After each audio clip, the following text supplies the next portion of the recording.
Hello, good afternoon, everybody. Good morning, good evening, wherever you're watching this video from. How are you doing today? How is everyone doing? All right. I quickly want to share something with you. And that thing is, number one, what are you thanking God for?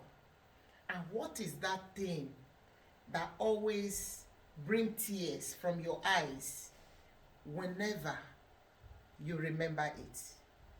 Whenever you remember, it's always you feel emotional about it. So I want to be sharing with you today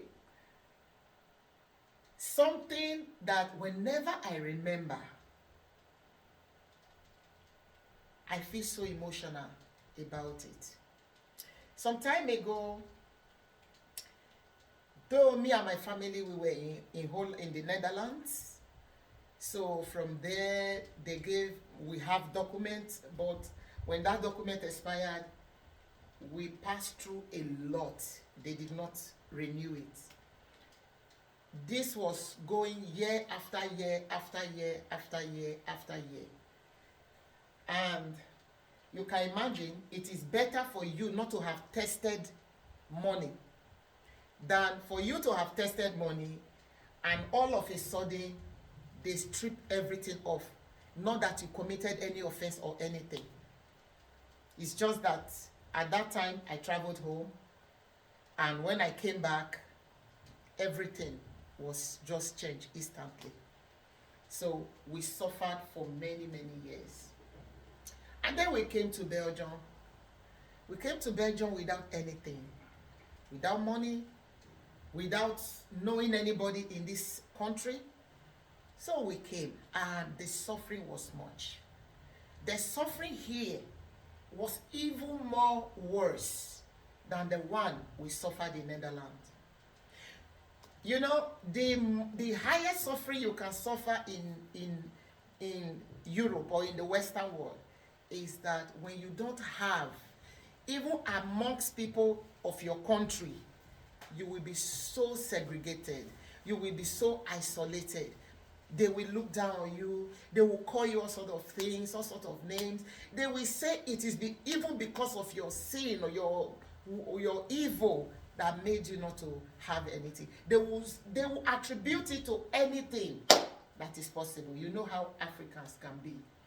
Me and my family, we were a laughing stock right here in this Belgium. All hope was gone. All hope was lost. And even before we left the Netherlands, like 15 years ago, right? 15 years, God has already started dealing with me, like giving me songs. I don't know how to write any song. I'm not a songwriter, but I receive them. You see, I can be sleeping, 2 o'clock, I'm awake.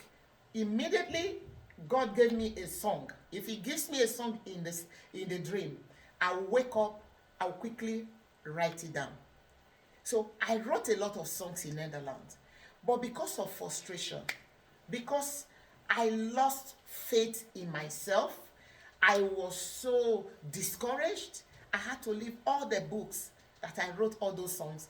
I left them in Netherlands and moved to Belgium. We left the house without even packing. You know, we took the few things we can pick. That particular book where I was writing songs, I abandoned it there because I didn't feel there was any hope. We came to Belgium. We started afresh. Without money in our hands, without money in our bank. You know, there is one thing foreigners do here, like a lot of us. I was doing it back then. That when you are spending, maybe somebody does not know what you are passing through here in Africa, it will tell you to bring. You will say, well, I have this little one. You will share with those people. And after sharing, you find out that you are actually empty. You don't have anything. Because your hope is that the next month again, something will be better, you will receive your income and everything will be good. But when they took that paper, when they took it, we were now empty. Actually, they wanted to repatriate us back. So in this particular Belgium, they rejected our application for stay more than 16 times. Oh my God, more than 16 times. I became depressed. I became so down. But yet, there is one thing we did not do. We did not give up on God. We didn't. And God led me to this woman that is also a Belgian woman. I went to one organization where they normally help people that doesn't have anything. And then I saw that lady. It's an elderly woman. She was talking with somebody. Immediately she saw me. She said, "What is your name?" I told her. She said, "Just sit down. There is something inside of me that is telling me to help you. But I don't know what your problem is. I don't know what you want. You just sit down. I will have a special discussion with you." That's just, I pitched myself, what could it be? Anyway, but I knew God can never forget his own. It does not matter what people say about you. It does not count. What matters is what God has decided on you, what God, his thoughts about you, and what he has said about you. That is what matters. In this journey, I have learned a lot. And then, when the woman finished with that person, he came to me. He said, "There's something troubling her. How can I help you?" I told her, "This is where we are coming from. Me, my husband, and my children." I said, we don't even have a place to stay, because somebody only gave us his house to stay there for 3 weeks. And after that 3 weeks, we have to move out. But to where? We had no place. But we remember that there is a God who feeds the birds in the air. Remember what the Bible told us. The lily in the valley, he clothed them, he feed them. They do not farm, they don't even go to the market, but they feed and he clothed them. He said, we are much more than them. How about us? He will never forget his own. Never. And then, that woman, I told her we don't have a house. We have no place to stay. I said, I'm already so down and I don't know what to do. My children are not yet going to school here. And my husband also has no document. We don't have anything. She looked at me and said, wow. She told me, you know what you are going to do? Go and look for a house. And I will pay for it. Go and look for a house and I will pay for it. So we started looking for a place. We got our first house here. And when we got that house, she paid. Then every week, she will be giving us sometimes 40 euros, sometimes 50 euros. But there were weeks she did not give. And some of those weeks, we suffered. She led us to an organization where we can take food. And those kind of food, that is, you know, when you are not buying food with your money, it is not what you want you will get. We suffered. We suffered for complete 9 years. Complete 9 years. No documents. No documents. We suffered. We suffered. When other people are being invited to occasions, nobody invites me or my husband. We were forgotten by men, by women. Nobody knew our suffering. Though they knew our suffering, no one came to our aid. No one, not even by giving a little thing to feed. We did not get no help from nobody until one day. The small money this woman was giving us, immediately we received the money. I will remove a little bit. I will remove a little bit. We will manage the other small one to buy little things, and that place we are taking food, we will go there, we will pick some things that we know we can use, and then the little one we can buy from the shop, we will just buy it and manage. Even in that management, there were people whose situations were still worse than our own, those ones that are in the Azi Center. So we will invite them to our house. Those rice we collected from where they normally share the food, I will cook it, I will make stew as manageable as I can make it. I will give all of them food. We continue to do that more than how many years we were doing that again. And those people will be inviting their other friends because they were not allowed to cook. They will tell you the food they are giving them is not good. So we started doing that. So one day, the little money I was able to gather was now 700 euros. So we were going to church. This particular church, my family, we were going. There was no altar in that church. There was no altar every Sunday. And it's like nobody cares. The pastor will just look for a kind of a chair. He will just preach. My mind was hitting hard. My mind was broken. I said, God, I wish we have money. There is something we could have done in your house, but we don't have.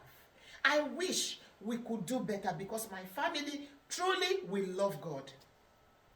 We love God. We genuinely do. So, one day, I know we have 700 at home. And that was the last money. And my children, we needed to do Nigerian passport for them at the Nigeria embassy. But this burden was so heavy in my heart. I told my husband, I said, please, you know, in the church, there is no altar. Is it possible? I know that we have 700 at home, but this 700 cannot solve our problem. If we go to Brussels now, we do the passport for the children, and then what? The children have their passport. It doesn't really solve our problem. Documents we don't have. But it seems to me that this problem we are facing is now a very big mountain. You know, when Jesus told the disciples, he said, this kind will not go unless through prayer and fasting. But in my heart of heart, I told my husband, we have fasted. A lot of times we have engaged ourselves in dry fasting. We fasted a lot of times. It was like the problem was not moving. The mountain remained strong and even more challenging. I told my husband, I said, oh, there is something that is in my mind. It's disturbing me every day and night. I cannot sleep. Each time I think about that altar, I said, please, you know what we are going to do? Let us call Reverend Charles. Let's ask him, how much is the altar? My husband called. The Reverend said, the altar is 650 euros. I said, wow. And he said, then I asked my husband, please ask him, how much does it take after doing the altar to bring to the church? He said, 20 euros, because the church was not too far. I said, okay, which is 670 euros. I look at him, 670 euros out of 700 euros. It means we have 30 euro left. I said, please, do you agree that we do this? My husband said, yes, let us do it. We joined our two hands together on that day.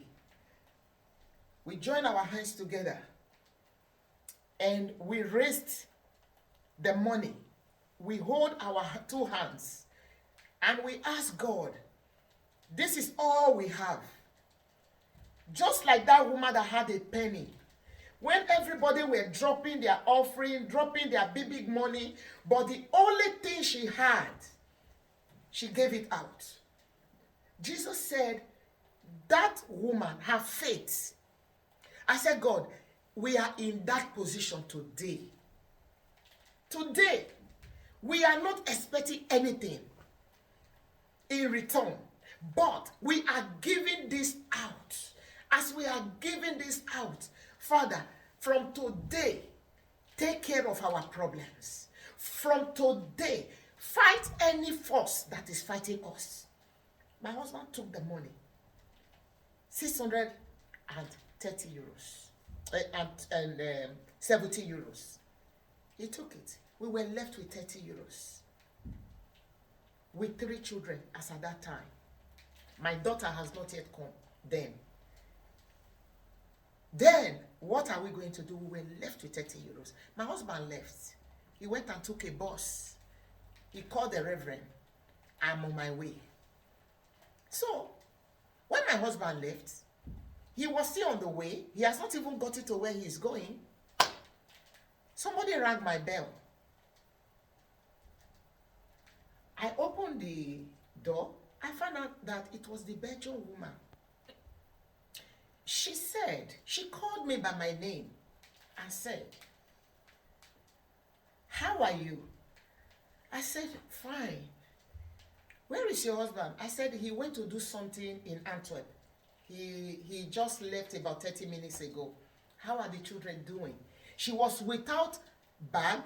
Normally she will hold a handbag. She was without bag, just with her car key. Only with her car key. Before God, she was only with her car key. And then she dipped her hand. You know, in Africa, those days, our mothers, sometimes they will keep money under their bra, but which is not healthy. All right? But I have never seen any white person doing that. Never. She dipped her hand inside her shirt and removed an envelope from under her bra. She kept it inside and removed it. She put it in my hand and closed it.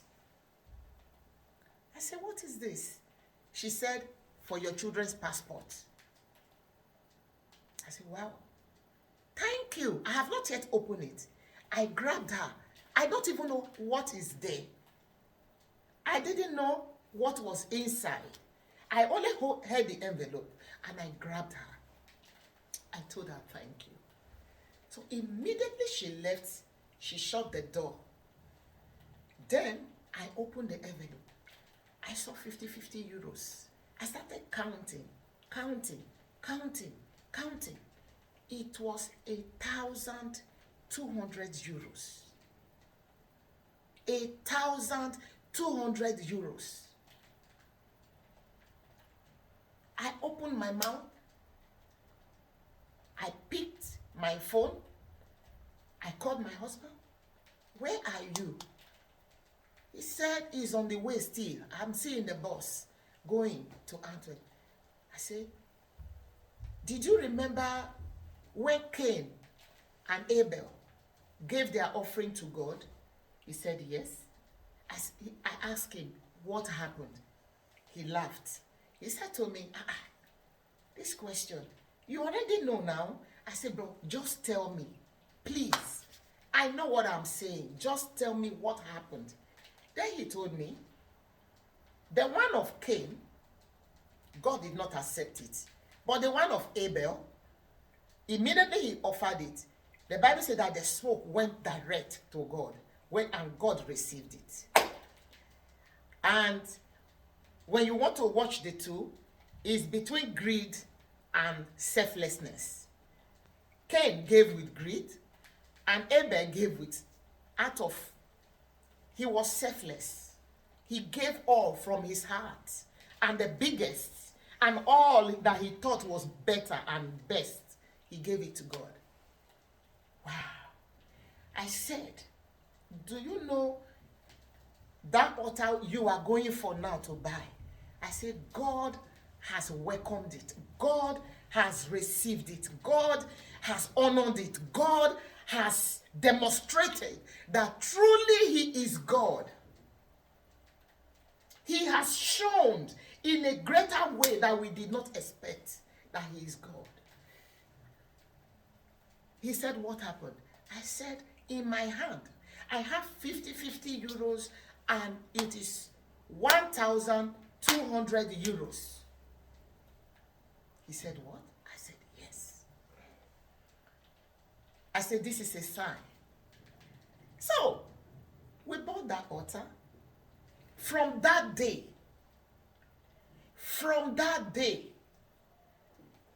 we didn't lack. Our document was given without, that is, the pain that we were having stopped. That pain stopped. The pain, the stress. God started helping us until everything about our documents was restored. Everything about our documents was restored. This is an encouragement to you that is serving God with the whole of your heart. Things are not yet working well for you. You have prayed. You have fasted. You have waited on God. You have asked questions. Even in your closet, you say, God, where are you? I want to tell you that God will show up for you. This is just the beginning of my testimony. It's the beginning of my testimony. This is not all. God has done too much and so much for me and my family. God has been so good. He has been so kind. Despite all the arrows, all the problems coming here and there, all the trials, the temptations, God has been faithful. You that want to give up on God, I want to tell you today, my brother, my sister, don't give up. Don't give up. God will show up for you. God bless you. Thank you.